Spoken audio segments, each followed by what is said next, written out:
जब हम लोग भारत के सोशल स्ट्रक्चर को देखते हैं, भारत की जो सामाजिक व्यवस्था है उसको हम लोग गौर से देखते हैं, तो एक प्रश्न हमेशा अराइज होता, हमेशा आता है कि भारत में कौन से समाज को, कौन सी कम्युनिटी को, कौन सी कास्ट को हायर कहा जाए, ऊंची कहा जाए, और किस कास्ट को नीची कहा जाए।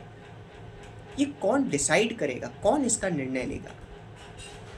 ये प्रश्न हमेशा आता है। क्या ये कोई एक व्यक्ति लेगा, या कोई 4 व्यक्ति मिलकर आपस में लेंगे? कोई संस्था, ऑर्गेनाइजेशन लेगी, हमारी एग्जीक्यूटिव लेगी, या फिर हमारी जुडिशरी लेगी, या फिर कोई एक स्पेसिफिक रिलीजन या एक धर्म या एक जाति निर्णय लेगा कि कौन सी जाति को हम लोग ऊंचा कहेंगे और कौन सी नीचे कहेंगे? पर जब हम इसे ध्यान से समझते हैं, इस प्रश्न पे विचार करते हैं, सोचते हैं, तो हम इस कंक्लूजन पर आते हैं कि इसका अधिकार किसी को नहीं है। कॉन्स्टिट्यूशन, संविधान, ये अधिकार किसी को नहीं देता। कोई एक व्यक्ति निर्णय नहीं कर सकता कि कौन से व्यक्ति, अगर कोई किसी कम्युनिटी में, किसी समाज में पैदा हो जाता है तो वो ऊंचा कहलाएगा या नीचा कहलाएगा समाज में। इसका जो राइट है ये किसी को मिल ही नहीं सकता। पर तब भी हम लोग अब जब इतिहास में वापस मुड़कर देखते हैं तो हम लोग को समझ में आता है कि कुछ ऐसी चीज़ें हुई हैं जो होनी नहीं चाहिए थी। जब हम लोग इतिहास में मुड़कर देखते हैं तो हमको समझ में आता है हमारा जो समाज है वो उस समय बिखरा हुआ था। उस समय उसमें डिस्क्रिमिनेशन, जिसको हम लोग कहते हैं भेदभाव, उस वक्त वो प्रेलेवेंट था। और उस समय किसी एक धर्म ने इस इनइक्वलिटी को, इस अव्यवस्था को नहीं लाया था, बल्कि पूरी सोसाइटी उस वक्त इस डिस्क्रिमिनेशन को, इस भेदभाव को, पूरे समाज, सारे समाज मिलकर इसको अपना लिए थे।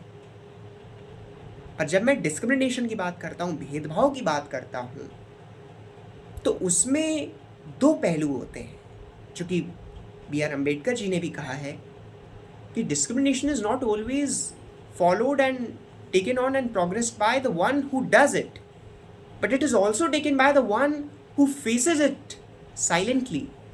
यानी जो भेदभाव है उसको करने का जो दोष होता है वो उसको, उस व्यक्ति पर सिर्फ नहीं जाता जो किसी व्यक्ति के साथ भेदभाव कर रहा है, पर उसको भी जाता है जो व्यक्ति उस भेदभाव को शांति से सहन कर रहा है। उस समय जब इतिहास में हम लोग मुड़ते हैं तो जो उस समय की ऊंची जातियां थी, हायर कम्युनिटीज़ थी इस देश की, सिर्फ उन पे ये दोष नहीं जाता कि आपने भेदभाव किया क्यों, पर जो उस समय के हमारे पिछड़े वर्ग थे, जो समाज के निचले वर्ग थे, जिनको ये अपमान सहना पड़ा, अम्बेडकर जी दोष उनको भी देते हैं कि आप इस डिस्क्रिमिनेशन को, इस भेदभाव को आप शांति से सहना ही नहीं चाहिए था, पर आपको आगे आके इसका विरोध करना चाहिए था और समाज को समझाना चाहिए था कि हम लिबरल हैं अपने विचार में। कोई हमको डिसाइड नहीं कर सकता कि हम ऊंचे कहलाएंगे कि नीचे कहलाएंगे, इसका फैसला आप नहीं कर सकते, इसका फैसला मैं खुद करूंगा। पर तब भी जो चीज़ें नहीं होनी चाहिए थी भेदभाव के प्रारूप से, वो हुई थी। पर जब हम आज के माहौल में देखते हैं और आज की डेट में जब कोई व्यक्ति रिजर्वेशन पर क्वेश्चन करता है, आरक्षण पर आजकल सवाल उठते हैं कि सही है कि गलत है। देखिए, 3 प्रकार के रिजर्वेशन होते हैं, मतलब 3 अलग अलग पहलू होते हैं, एस्पेक्ट्स होते हैं। Political reservation, social reservation, economic reservation, financial reservation. ये अलग अलग पहलू होते हैं। अब भारत में ये प्रश्न उठता है कि आप किस पहलू पर रिजर्वेशन दे रहे हैं। जो निचली जातियों का राजनैतिक लाभ होना चाहिए, जो उनका राजनैतिक राइट है, आप उसको जो छीना गया उसको भरने के लिए आप ये रिजर्वेशन दे रहे हैं, या तो उनकी आर्थिक व्यवस्था को देखते हुए आप दे रहे हैं, सामाजिक व्यवस्था को देखते हुए दे रहे हैं, या किसी और पहलू के रूप से आप दे रहे हैं।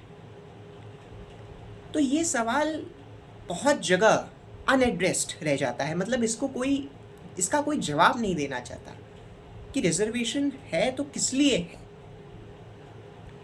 अब लोग कहते हैं कि अगर आप आर्थिक रूप से दे रहे हैं तब तो गलत है, क्योंकि आर्थिक रूप से देना तो आप सिर्फ एक जाति को मत दीजिए, पर भारत में जितने भी समाज के लोग जो आर्थिक पहलू से नीचे आते हैं आप उनको दीजिए। फिर सवाल आता है कि राजनीतिक विषय पर, तो भारत में तो सेक्युलर शब्द आ जाता है कि नहीं, सारे लोग इक्वल हैं, तो अगर किसी की संख्या ज़्यादा है तो उसको अलग से राइट देना, ये थोड़ा अलग प्रश्न आ जाता है सिनेरियो में, जो कि गलत होगा। तो इसीलिए ये भी खंडित हो जाता है कि नहीं, ये भी गलत हो जाता है, नहीं आप पॉलिटिकल एस्पेक्ट पे दे नहीं सकते रिजर्वेशन। फिर जो तीसरा विषय आता है, तीसरा टॉपिक आता है हम लोग के सामने, वो होता है economic aspect, sorry social aspect, कि जो अभी तक समाज में उनके साथ बुराई हुई थी उसकी भरपाई करने के लिए, भले ही वो आर्थिक रूप से आगे निकल गए हों, भले ही वो राजनीतिक रूप से आगे निकल गए हों, पर सामाजिक रूप से आज भी, सोशल एस्पेक्ट से वो लोग आज भी इस सोसाइटी के निचले जातियों में गिने जाते हैं। तो इसका बहुत सिंपल सा आंसर होगा कि जिस दिन इस देश में सोशल स्ट्रक्चर पूर्ण रूप से नॉर्मलाइज्ड हो जाएगा, मतलब बेस लेवल पे आ जाएगा, ना तो पहाड़ रहेंगे और ना तो खाई रहेगी, बल्कि प्लेन हो जाएगा, प्लेन टेरेस में आ जाएगा, उस समय रिजर्वेशन हटाने पर पुनर्विचार किया जा सकता है। पर आज की डेट में जब तक आप अपने समाज को, अपनी सोसाइटी को बराबर नहीं करेंगे, तब तक उसको हटाने का कोई पहलू मिलता ही नहीं है। अगर आप आज भी उनके साथ सोशल डिस्क्रिमिनेशन कर रहे हैं, तब तो फिर रिजर्वेशन हटाने का सवाल ही नहीं उठता है।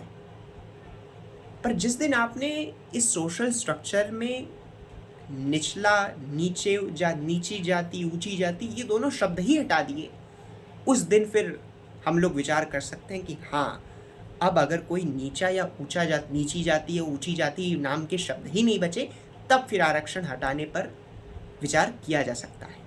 पर जब तक ये विचार, जो ऊंची जातियों के लोग हैं, ये विचार अपने माइंड से नहीं हटाते कि आप किसी व्यक्ति की सोशल प्रोफाइल पर, किसी की सामाजिक परिवेश पर आप कमेंट नहीं कर सकते, तब तक आपको ये समझ आना चाहिए कि क्या क्या हिस्ट्री में उनके साथ हुआ है और आज की डेट में क्या हम लोग अपने माइंड में उनकी इमेज रखते हैं। अगर हम लोग अपनी माइंड में उनकी निचली जातियों के लोगों की, मार्जिनलाइज्ड कम्युनिटीज़ के लोगों की सहायता नहीं करेंगे, उनको अपने साथ नहीं मिलाएंगे, उनको अपने साथ बैठने देंगे, उनको अपने साथ अपने दोस्तों की तरह रखेंगे, तब इस रिजर्वेशन हटाने के पहलू पर सोचा जा सकता है, विचार किया जा सकता है। पर उसके पहले अगर आप आज भी नीची जाति, ऊंची जाति के शब्द रखते हैं अपनी वोकैबलरी में, तो ये आपके लिए बहुत बड़ी समस्या, उनके लिए नहीं है। तो इस पर मैंने अपने विचार रखे और उम्मीद है कि आपको पसंद आया होगा और आपको उत्तर मिल गया होगा कि रिजर्वेशन हटाना चाहिए कि नहीं।